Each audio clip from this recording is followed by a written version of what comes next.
उसमें रहस्य, सस्पेंस और अद्भुत घटनाओं का भी समावेश था। चलिए उनकी कहानी को विस्तार से जानते हैं। जन्म और वंश। पृथ्वीराज चौहान का जन्म सन 1166 ईस्वी के आसपास हुआ था।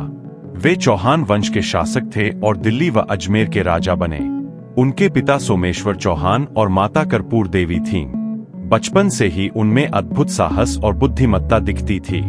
कहा जाता है कि मात्र 11 वर्ष की उम्र में ही उन्होंने युद्ध भूमि में अपने पराक्रम का परिचय दे दिया था। लोक कथाओं में यह भी मिलता है कि बचपन में ही उनके गुरु चाणक्य वंशजों ने भविष्यवाणी की थी, यह बालक अपार शक्ति का धनी होगा, पर इसके जीवन में एक ऐसा रहस्य छुपा है जो इसे इतिहास के पन्नों में अमर तो करेगा, लेकिन दुखद अंत की ओर भी ले जाएगा। यहीं से उनकी जीवन गाथा में सस्पेंस का रंग चढ़ता है। शिक्षा और विशेष गुण। पृथ्वीराज चौहान केवल शूरवीर थे, बल्कि वे विद्या, कला और रणनीति में भी निपुण थे। वे 24 भाषाएं जानते थे। उन्होंने युद्ध कला, शिकार, तीरंदाजी और तलवारबाजी में महारत हासिल की। कहा जाता है कि वे आंख बंद करके भी लक्ष्य भेद सकते थे। उनकी सबसे प्रसिद्ध कला थी शब्दभेदी बाण विद्या, यानी केवल ध्वनि सुनकर दुश्मन को निशाना बना देना। यही कला आगे चलकर उनके जीवन का सबसे बड़ा रहस्य बनी। दिल्ली का सिंहासन और शौर्य। कम उम्र में ही पृथ्वीराज चौहान दिल्ली और अजमेर के राजा बने।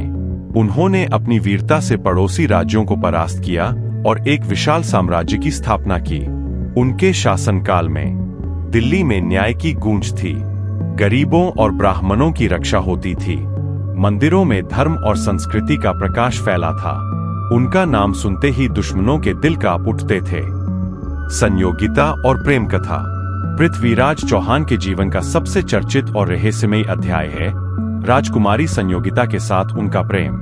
कहा जाता है कि जयचंद कन्नौज का राजा और संयोगिता का पिता चौहान वंश का शत्रु था। उसने अपनी पुत्री का स्वयंवर रखा और शर्त रखी कि पृथ्वीराज का नाम मिटाकर मिट्टी की मूर्ति रखी जाएगी। लेकिन भारतीय संस्कृति में प्रेम और सम्मान का जो स्थान है, उसे कोई मिटा नहीं सकता। संयोगिता ने सभी राजाओं के सामने जाकर उसी मिट्टी की मूर्ति को वरमाला पहना दी और कहा, मेरा पति तो पृथ्वीराज ही है, चाहे उनका नाम मिटा दिया जाए या नहीं। यह दृश्य स्वयंवर को रणभूमि में बदल देता है। पृथ्वीराज अपने वीर सेनापतियों के साथ आते हैं, संयोगिता को साथ लेकर चले जाते हैं और जयचंद के सैनिक हार मान लेते हैं। यह प्रसंग जितना रोमांटिक है, उतना ही सस्पिशियस भी, क्योंकि कुछ इतिहासकार इसे सिर्फ लोक कथा मानते हैं। मोहम्मद गौरी से युद्ध। पृथ्वीराज चौहान की सबसे बड़ी चुनौती थी मोहम्मद गौरी। गौरी ने कई बार भारत पर आक्रमण किया। तराइन का पहला युद्ध 1191 ई पृथ्वीराज ने गौरी को पराजित किया।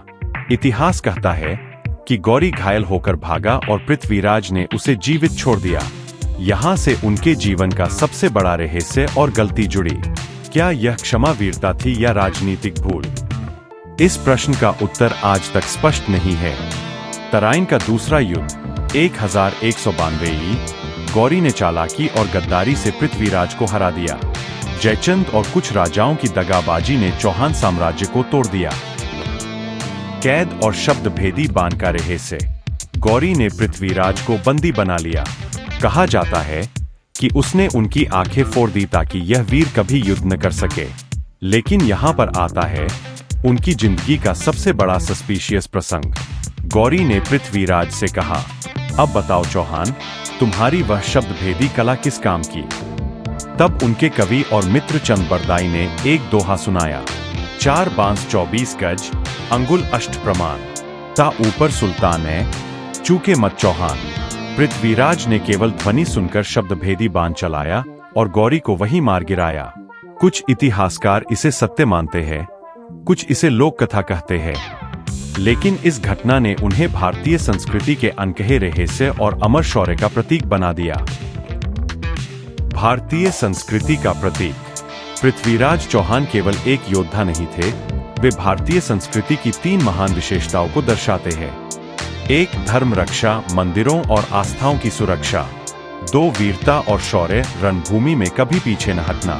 3 सम्मान और क्षमा, दुश्मन को हराने के बाद भी जीवन दान देना। लेकिन यही क्षमा उनकी हार का कारण भी बनी। यही विरोधाभास उन्हें और अधिक रहस्यमय बनाता है। निष्कर्ष: पृथ्वीराज चौहान का जीवन शौर्य, प्रेम, धर्म और रहस्य का अद्भुत संगम है। वे भारतीय इतिहास में उस दीपक की तरह है जो भले ही बुझा दिया गया हो, लेकिन जिसकी रोशनी आज भी पीढ़ियों को प्रेरणा देती है। उनकी कहानी हमें यह सिखाती है कि वीरता में दृढ़ता होनी चाहिए, क्षमा गुण है, लेकिन राजनीति में कभी कभी यह कमजोरी भी बन जाती है। और सबसे महत्वपूर्ण, संस्कृति और सम्मान के लिए दिया गया बलिदान कभी व्यर्थ नहीं जाता। आज भी जब भारत की धरती पर शौर्य की चर्चा होती है तो सबसे पहले गूंजता है, जय चौहान।